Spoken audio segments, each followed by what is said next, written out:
Unti-unti nang inaayos ang mga puntod na nasira ng magnitude 6.9 na lindol sa Bogo, Cebu.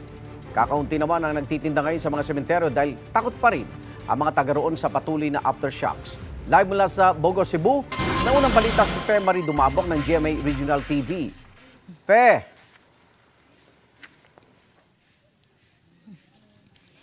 Igan isang buwan matapos tumama ang magnitude 6.9 na lindol dito sa Bogo City. Bakas pa rin ang epekto nito. Kaunti lang ang mga nagtitinda o nagbibenta ng bulaklak at kandila sa palibot ng Corazon Cemetery dahil sa takot pa rin sa pagyanig.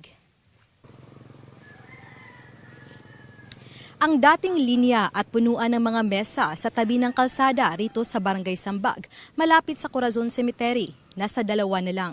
Ayon kay Alma Hesta, natakot ang iba na magtinda dahil patuloy pa rin ang mga aftershocks.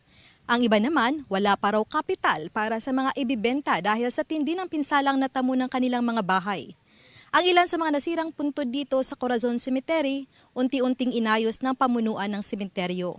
Ayon sa pamunuan, tumulong din ang Bogo City LGU na nagbigay ng mga materyales. Nasa mahigit 50 puntod na ang kanilang napasemento hanggang kahapon. Mahigit sa kalahati sa 20,000 na puntod sa sementeryo ang nasira ng lindol. Karamihan sa mga namatay dito sa Bogo City dahil sa lindol ay dito sa Corazon Cemetery inilibing. Patuloy naman ang iba sa paglilinis at pagkukumpuni sa mga nasirang nitso. Tiniyak ng pulisya na 24 oras ang pagbabantay rito. 2 ang inilagay na police assistance desk. Ilang metro mula sa sementeryo, makikita ang ilang residente na nasa mga tents pa rin, nakikisilong dahil sa takot sa mga nararamdaman pa ring pagyanig, lalo na sa gabi. Dinha samok na kay nakaroon na may samok. Basig na hadlok sa siguro uban maninda kay maingon na masiguro kansi kami bitaw hadlok mo may mahalinan ba kami ani no na ba kay managkot.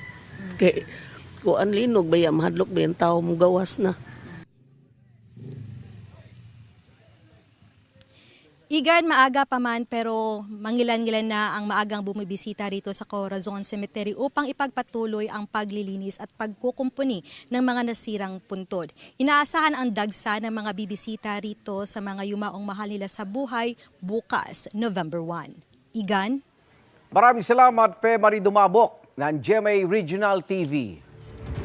Igan, mauna ka sa mga balita, mag-subscribe na sa GMA Integrated News sa YouTube para sa iba't ibang ulat sa ating bansa.